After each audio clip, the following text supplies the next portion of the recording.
며칠 전 조카를 만났습니다.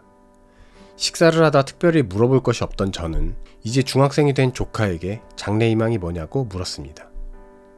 조카는 머뭇거리며 모두를 깜짝 놀라게 한 특이한 대답을 꺼내놓았습니다. 저요? 저는 제 맘대로 살고 싶어요.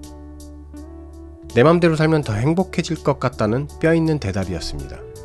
아마 중학생이 되면서 부모의 통제도 심해지고 해야 할 학업도 많아지니 부모 들으라고 던진 얘기인 듯 싶었습니다.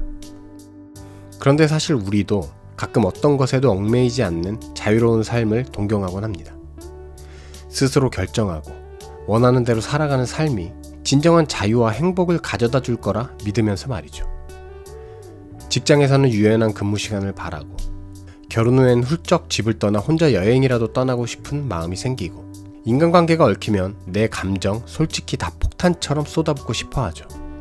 그러나 전문가들은 이렇게 내 맘대로 살기 시작하는 순간 생각과는 정반대로 여러분은 고통과 불안을 마주할 수 있다고 경고합니다. 왜 원하는 대로 사는 것이 불안과 혼란을 가져다 주는 걸까요? 오늘 영상에서는 내 맘대로 사는 삶이 왜 위험한지, 그러면 어떻게 사는 것이 더 현명한지 함께 알아보고자 합니다. 오늘의 책 선택의 심리학에서 저자 베리 슈워츠 박사는 사회심리학자로서 선택의 자유가 늘면 늘수록 사람들은 더 많은 스트레스와 불안을 느낀다고 주장합니다. 책에서 그는 이를 뒷받침한 사례를 소개합니다. 어떤 슈퍼마켓에서 잼을 할인 판매하는 행사를 진행했습니다. 첫날 행사에서는 24개의 각종 잼을 모두 진열해서 손님을 받았죠. 하지만 판매율이 너무 낮았습니다. 그래서 다음날에는 딱 6개의 잼만 진열해 보았다고 합니다. 그랬더니 구매율이 2배로 껑충 뛰었습니다. 즉, 선택의 기회가 많으면 많을수록 손님들이 구매를 결정하기가 더 어려웠던 겁니다. 저자는 또 다른 연구 사례도 소개합니다.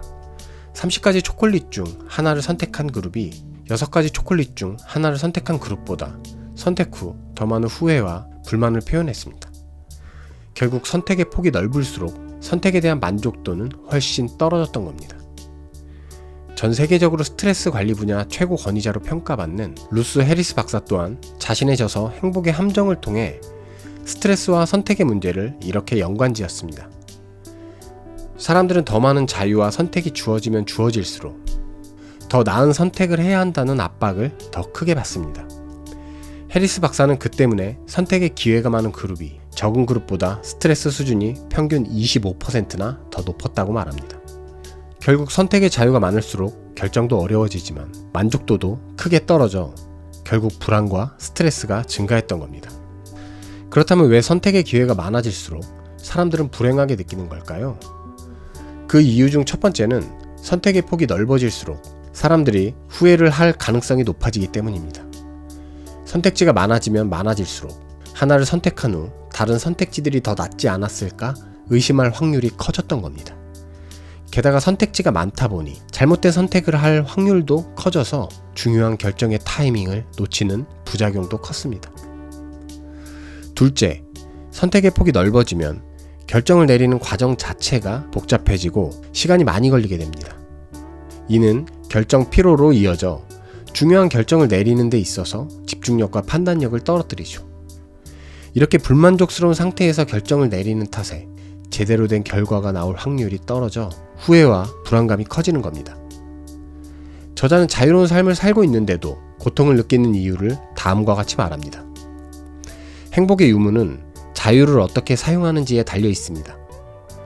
즉, 자유를 제대로 활용하는 법을 익힐 수 있다면 우리는 선택의 부담을 내려놓고 더욱 행복해질 수 있는 겁니다.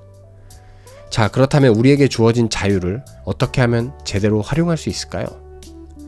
우선 첫째, 우리는 불필요한 선택을 줄여야 합니다. 즉, 선택의 부담을 적게 만들어야 우리는 자유의 행복을 증대시킬 수 있는 겁니다. 예를 들어 옷을 고를 때 너무 많은 선택지가 있다면 매일 입을 몇 가지 기본 스타일을 정해두고 그것만 입는 식으로 선택의 부담을 줄여보십시오.